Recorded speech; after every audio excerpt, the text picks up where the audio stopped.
सहनाववतु सहनौ भुनक्तु सह वीर्यं करवावहै तेजस्विनावधीतमस्तु मा विद्विषावहै। ओम शांति शांति शांति। उपनिषद सार में हम चर्चा कर रहे थे कठोपनिषद, और कठोपनिषद में भी हमने 5वीं वल्ली का अंतिम श्लोक हमने पिछली कक्षा में पढ़ाया था और बहुत सुंदर चर्चा की है कि न तत्र सूर्यो भाति न चंद्र तारकम नेमा विद्युतो भाति कुतो अयम अग्निः तमेव भान्तम अनुभाति सर्वम तस्या भाषा सर्वमिदं विभाति। न तत्र सूर्य भाति, संसार में कोई भी ऐसा प्रकाश नहीं है जो परमात्मा को प्रकाशित कर सके। ऐसे तो सूर्य का प्रकाश सबसे ज्यादा कहा जाता है, परंतु उस ब्रह्म को न तो सूर्य का प्रकाश ही प्रकाशित कर सकता है, न चंद्रमा का प्रकाश ही प्रकाशित कर सकता है। और जो तारे हैं उन तारागणों से न और न ही विद्युत के प्रकाश से। विद्युत का प्रकाश एक क्षण में पूरे जो है धरती को चकाचौंध कर देता है, एक क्षण मात्र में इतना प्रकाश होता है। परंतु उस परम पिता परमेश्वर को इनका सामर्थ्य प्रकाशित करने का नहीं है। क्यों? क्योंकि ये सारा प्रकाश तो उसी का है। सूर्य भी जो प्रकाशित करता है संसार को, वह परमात्मा की ही प्रकाश से प्रकाशित कर पाता है। अतः यह अत्यंत महनीय बात है कि यह साधारण जो अग्नि है, यह भौतिक अग्नि की बात ही क्या की जाए, ये संसार का जो प्रकाश देने वाले सूर्य चंद्र हैं वे भी उसको प्रकाशित नहीं कर सकते हैं। अपितु ये सारे जो भी प्रकाश से जुगनू से लेकर के, चाहे ग्रह नक्षत्र हो, सूर्य हो, चंद्र हो, और भी अलग अलग प्रकाश के विद्युत आदि का जो भी हम देखते हैं संसार में अस्तित्व प्रकाश से युक्त हैं, परंतु उस परमात्मा के प्रकाश से ही प्रकाशित संसार को कर रहे हैं। इनका स्वयं का कोई भी प्रकाश नहीं है। तस्य भाषा, उसका प्रकाश ही सर्वत्र प्रकाशित हो रहा है। इसलिए ऐसा वह ब्रह्म है और उसको योग समाधि के द्वारा ही हम प्राप्त कर सकते हैं और कोई दूसरा उपाय नहीं। ऐसा मेरा मत है, यही उपदेश मैंने आपको दिया है। यमाचार्य नचिकेता को ऐसा समझा रहे हैं और उन्होंने बड़ी दृढ़ता के साथ कहा कि हे शिष्य, तुम इसको स्वीकार करो, क्योंकि यही जीवन का सार है। परमात्मा की ही विशेष कृपा दृष्टि से हम बोलते हैं, हम समझते हैं, हम देखते हैं, सुनते हैं, सूंघते हैं, चखते हैं, कर्मों का अनुष्ठान करते हैं और फिर भी हम उसको भूल जाएं। यदि उसका हम अपने जीवन में अस्तित्व ना रखें, उसका स्थान ना दें, तो ये बहुत बड़ी कृतघ्नता होगी। इसलिए हे शिष्य, तुम इसको स्वीकार करो। जो तू चाहता है वह तुझे ब्रह्म प्राप्त हो जाएगा। और इसी के साथ यह जो है पंचम वल्ली समाप्त होती है। षष्ठी वल्ली हमने कल कहा था आपको कि यह पंचम वल्ली है, जिसका अभी हमने श्लोक का वाचन किया। पुनश्च अब जो अंतिम वल्ली है, यहाँ छठी वल्ली कठोपनिषद की अंतिम वल्ली है, क्योंकि 6 वल्ली हैं, 2 अध्याय हैं, 3 वल्ली एक अध्याय में, 3 वल्ली एक अध्याय में। तो ये षष्ठी वल्ली है और अत्यंत महत्वपूर्ण है, जिसमें अश्वत्थ दृष्टांत दे करके शरीर और ब्रह्मा आदि का जो ब्रह्म है उसके वर्णन को बहुत सुस्पष्ट बताया है। ब्रह्म विद्या का अंगी है और बहुत यह प्रसिद्ध भी है। जो त्रैतवाद है, जो प्रबल एक व्यवहारिक और सार्वभौमिक सत्य है, उसमें कहा ऊर्ध्वमूलवाक् शाखा एष अश्वत्थ सनातना तदेव शुक्रम तद ब्रह्मा तदेव अमृतमुच्यते तस्मिन् लोकाः श्रिता सर्वे तद्वन्यानेति कश्चन एतत् वै तत्। हे नचिकेता, उस जगदीश्वर ने इस मानव के शरीर को जो जड़ जगत आदि की अपेक्षा सर्वथा उल्टा बनाया है।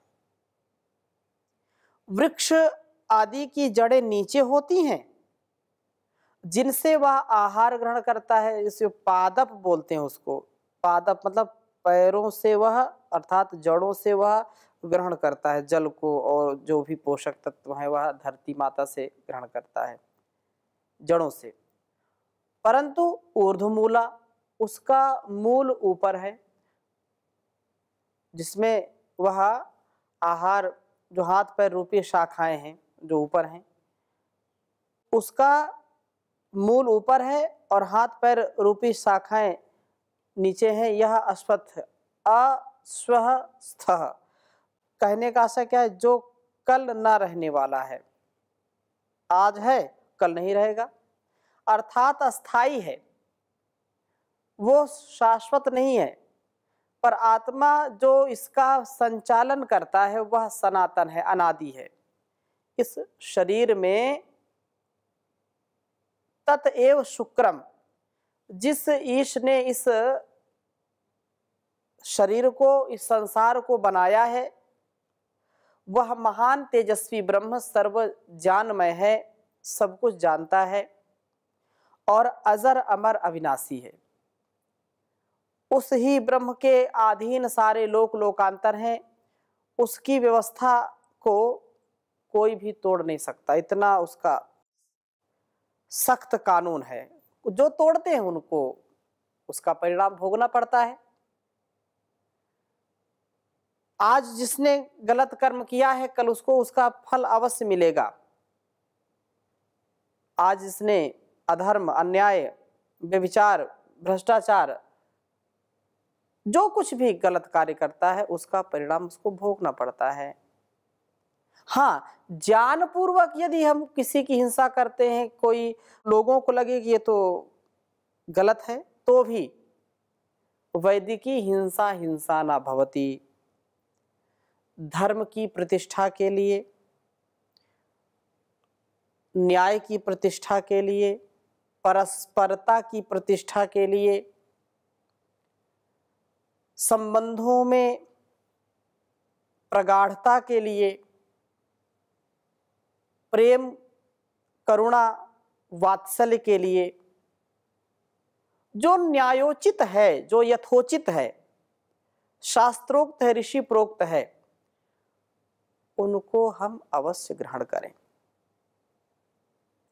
इसलिए कहा कि तस्मिन, उस ही ब्रह्म के अधीन सारे लोक लोकांतर हैं। वह सर्वज्ञ है, सर्वव्यापक है, सर्वंतर्यात्मा, सर्वंतर्यामी है, निराकार निर्विकार होकर के इस लोक लोकांतरों का संचालन कर रहा है। पत्ता पत्ता जिसकी सत्ता और जिसकी व्यवस्था का बखान कर रहा है, साक्षी बना हुआ है, उसकी व्यवस्था को कोई भी संसार में तोड़ नहीं सकता, उसका अतिक्रमण नहीं कर सकता है। ऐसा है वह ब्रह्म। ऊर्ध्वमूला का यह रहस्य है कि यह शरीर से ही जीवित रहता है, क्योंकि पांचों ज्ञानेंद्रियां सिर में होती हैं। आँख, नाक, कान, मुख, और ये जो चिंतन मनन, इसी से हमारे जीवन की सारी गतिविधियां चलती हैं। विचार का जो सामर्थ्य है वो मस्तिष्क से आता है। यदि मस्तिष्क हमारा ठीक नहीं है, विचार हम नहीं कर पा रहे हैं, तो हम एक कदम भी आगे नहीं चल पाएंगे। अतः अत्यंत महनीय है यह। कर्मेंद्रियों की अपेक्षा ज्ञानेंद्रियों का अधिक महत्व होता है। ज्ञान के पश्चात ही कर्म होता है और कर्म करने वाला बुद्धिमान माना जाता है। बिना ज्ञान किसी भी वस्तु का, व्यक्ति का, स्थान का हमको ठीक ठीक जान नहीं, कुछ अता पता नहीं है, तो जैसे बिना पते के कोई लिफाफा कितना भी उसमें इंपॉर्टेंट मैसेज हो, कितना ही महत्वपूर्ण संदेश हो, और उसको बिना पते के कोई व्यक्ति डाकघर में जाकर के उसको डाल दे पत्र पेटिका में, और पता उसमें उसने लिखा नहीं। जब पता उसने नहीं लिखा तो वह डाकिया या जो वहाँ का संचालक है, हेड है, पोस्ट मास्टर है, वह भी कुछ भी नहीं कर सकता, क्योंकि उसका कोई आधार नहीं है। बिना पते के लिफाफा कहीं नहीं पहुंचेगा और रद्दी की टोकरी में ही पड़ा रहेगा। इसलिए इस शरीर रूपी वृक्ष को ऊर्ध्व मूल वाला बनाया है। पहले यह भी कर्म को करे, उसका ज्ञान प्राप्त करे, फिर तद्वत आचरण करेगा, तभी उस कार्य में सफल मनोरथ होगा। अन्यथा शक्ति ही व्यर्थ करनी पड़ती है, हमारे शक्ति का ह्रास होता है और हम बिना लक्ष्य के आगे नहीं बढ़ सकते। लक्ष्य तो आवश्यक है, पहले यह जिस भी कर्म को करे उसका ज्ञान होना चाहिए। अब चालक को आपने बिठा दिया सीट पर, अब उसको स्टीयरिंग का भी पता नहीं, कैसे कितना घुमाना, किधर घुमाना, उसको गियर का भी पता नहीं है, कौन सा पहला है, कौन सा दूसरा, कौन सा बैक है, तो बड़ी हानि हो जाती है। वह व्यक्ति जिसने कभी कोई गाड़ी चलाई ही नहीं है, उसको कैसे आप दे सकते हैं गाड़ी? यदि उसने चलाई भी है तो उसको लक्ष्य बताना पड़ेगा कि अमुक स्थान पर हमको जाना है, तब तो ले जाएगा। और बिना पते के, बिना स्थान के कोई भी वाहन कितना भी जोरदार चलाने वाला हो, शीघ्रगामी हो, शीघ्रतर चलाने वाला हो, तो भी मंजिल तक पहुंचाएगा नहीं। मंजिल तक पहुंचने के लिए यह परम आवश्यक है कि हम अपने ज्ञान को परिपक्व करें। कोई व्यक्ति सफर करना आरंभ कर दिया, पैदल हो, गाड़ी से हो, किसी से भी हो, और वो काफी दूर यात्रा उसने तय कर ली, फिर कोई पूछा भाई तुम कहाँ जाओगे, और व्यक्ति बोले कि मुझको पता नहीं कि मैं कहाँ जाऊंगा, अभी तय नहीं किया है, जहां पहुंचना होगा पहुंच जाएंगे, जहां पहुंचना है वहां पहुंच जाएंगे। ये तो ठीक है कि कहीं ना कहीं तो थकेगा, रुकेगा, लेकिन यदि उसने ध्येय नहीं बनाया है, लक्ष्य नहीं बनाया है, तो वह अपने सामर्थ्य को क्षीण करेगा, समय शक्ति क्षीण होगी, ऊर्जा क्षीण होगी, व्यक्ति रोगी होगा, अनेक कारण उसके जो है रोगी होने के हो जाएंगे, और उसको प्रसन्नता नहीं मिलेगी, उसको कोई यश कीर्ति नहीं मिलेगी, उसको कोई जीवन का जो सार है वो उसका सार नहीं मिलेगा। इसलिए ज्ञान पूर्वक कर्म करना यह अत्यंत महत्वपूर्ण बिंदु है।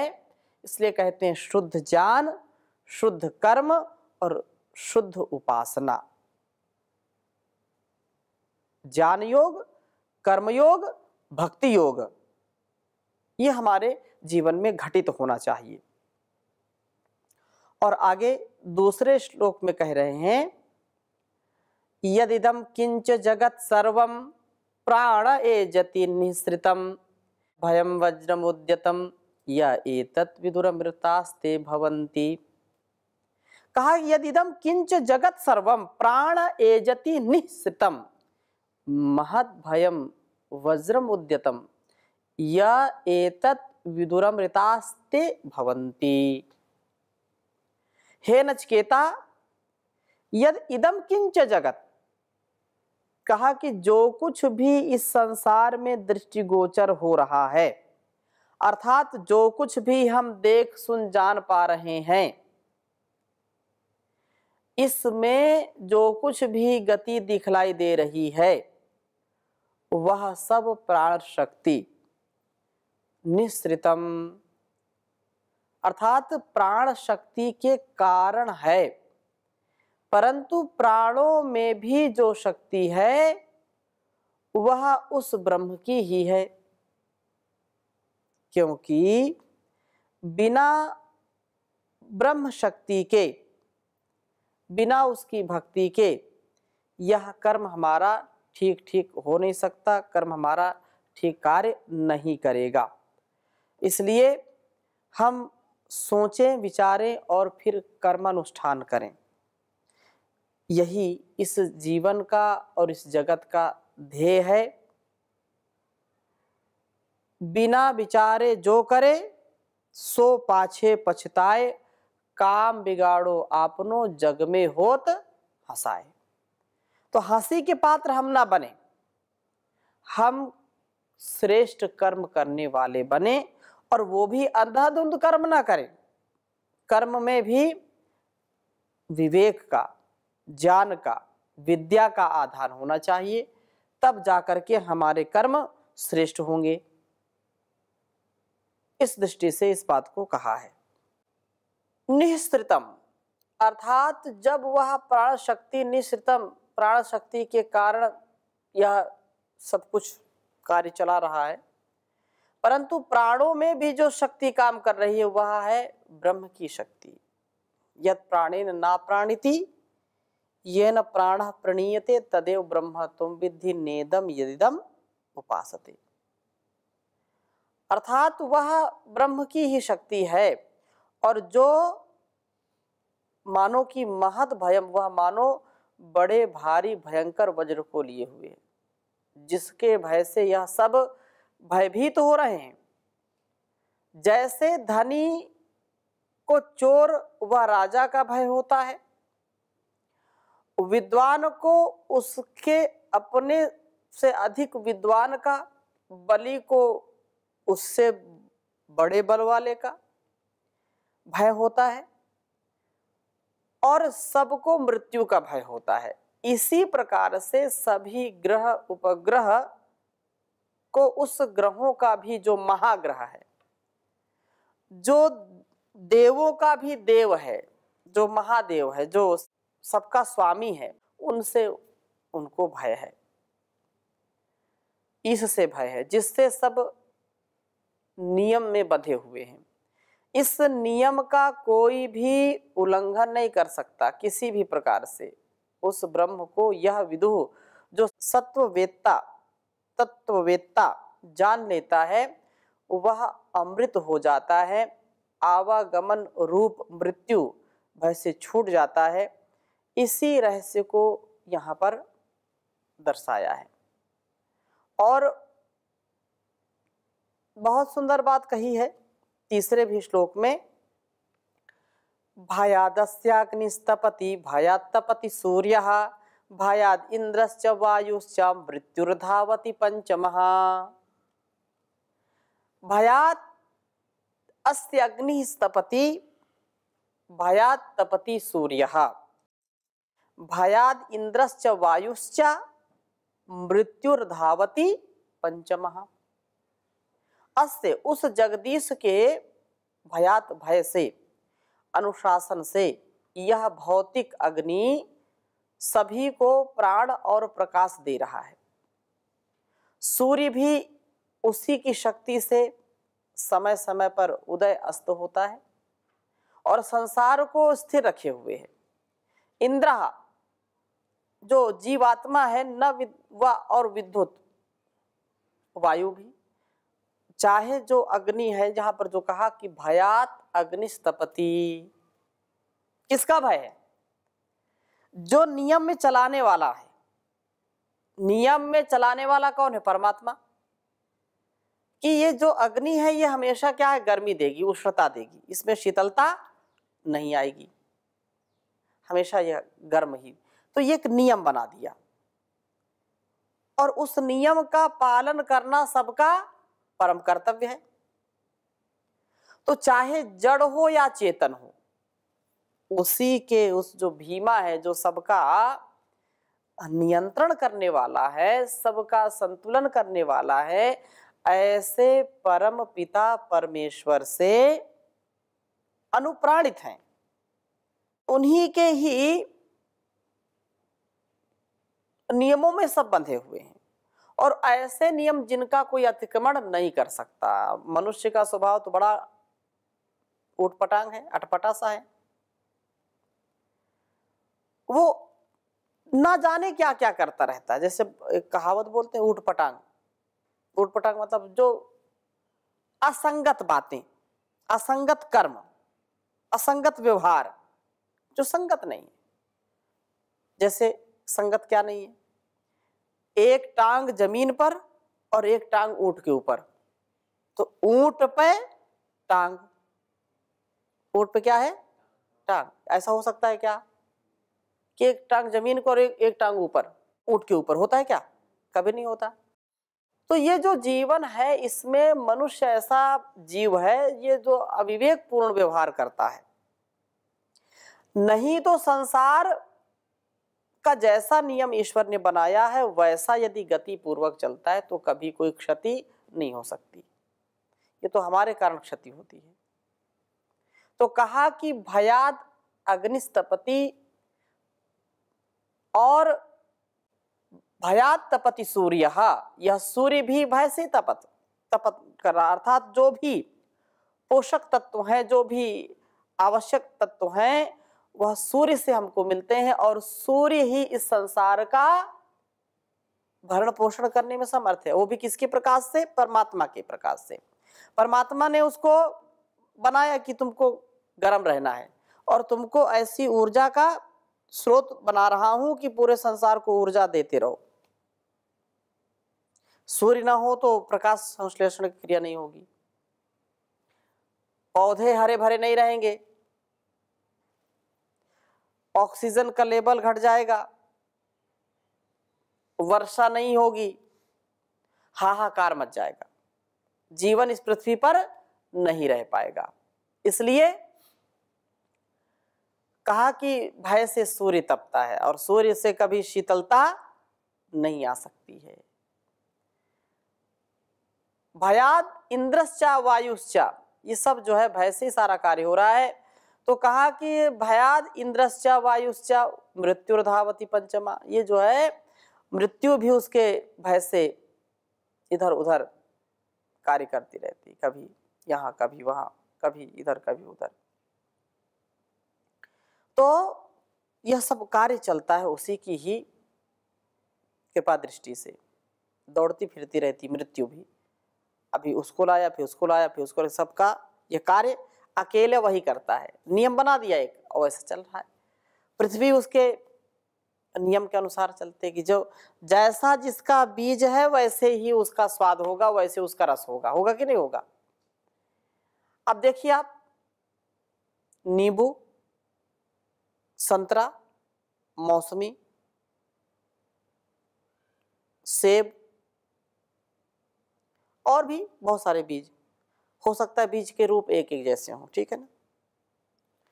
और उस बीज को जमीन पर डाल दिया, लेकिन स्वाद सबका अलग अलग है। एक ही खेत के अंदर हमने नींबू भी लगा दिया, हमने संतरा भी लगाया, चीकू भी लगाया, सेब भी लगाया, अंगूर भी लगाया, गन्ना लगाया, मिर्च लगाया, गिलोय लगाया, नीम लगाया, एक ही खेत के अंदर, लेकिन नियम में सब बंधे हुए हैं। गिलोय से गन्ने का स्वाद नहीं आएगा और गन्ने से गिलोय का नहीं। खीरा, टमाटर या जो भी है उससे नींबू का स्वाद नहीं आएगा, नींबू से तो नींबू का आएगा ना। ये क्यों होता है? एक जैसा पानी, एक जैसी मिट्टी, एक जैसी हवा, एक जैसी धूप, एक जैसी खाद पानी, सब एक जैसा, लेकिन क्या नियम बनाया उस ईश्वर ने कि सब अपने अपने कार्यों को बड़ी ईमानदारी से करते हैं। अपने कार्यों में कोई भी लापरवाही, कोई भी आलस्य प्रमाद नहीं करते हैं। ये किसकी महिमा है, ये किसकी कृपा दृष्टि है, हम इसको समझें, जाने और जीवन में उतारने का प्रयास करें। इतना महान है वह भगवान। तो कहा कि जैसे जो बिना सुराजा के चोर, अत्याचारी, दुष्ट व्यक्ति राष्ट्र में अव्यवस्था करते हैं, विद्यालय में बच्चे बिना अच्छे गुरु के उदंड हो जाते हैं, इसलिए कोई महान अगोचर शक्ति अवश्य ही है जो इस भौतिक आंखों से दिखलाई नहीं पड़ती और सारे संसार को चला रहा। बिना चलाए कोई चलता नहीं है। जैसे भूख, प्यास, सर्दी, गर्मी, सुख, दुख आदि इनको चक्षु देख नहीं पाते, ये लेकिन है, ठीक है। इनकी सत्ता से कोई मना नहीं कर सकता, जो करे वह महामूर्ख होगा। सर्दी है कि नहीं? कितनी सर्दी है कोई बताएगा? क्या रूप है उसका? गर्मी है, कैसी है गर्मी बताओ? लाल, पीला, नीला, काला, हरा, कोई रंग है उसका? कोई रूप है? चौकोर है, गोल है, लंबा है, क्या है? भूख है, भूख लगती कि नहीं? लेकिन कोई दिखा सकता है क्या? नहीं दिखा सकता। भूख, प्यास, लाभ, हानि, जय पराजय कोई दिखा नहीं सकता, लेकिन इनकी सत्ता हम मानते हैं। तो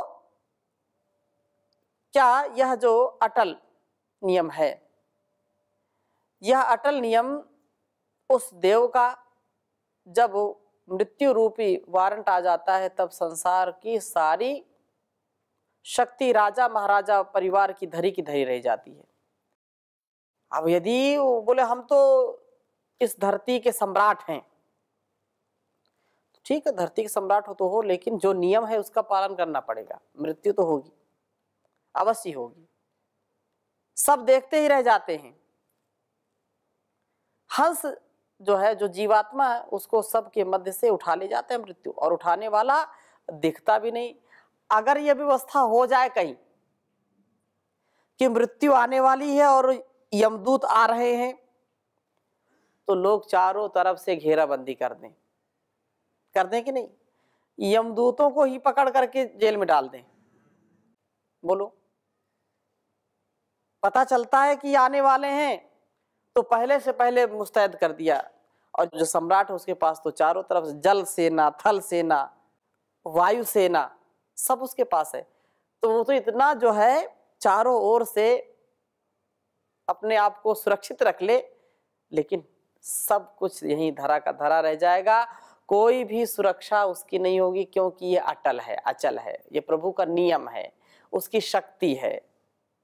जीवात्मा को वह सबके मध्य से उठा ले जाता है और कोई उसे देख नहीं पाता। चकाचौंध करके सफल मनोरथ हो जाए, यदि देखने वाला होता तो एक बार तो युद्ध के बिना रह ही नहीं सकता था।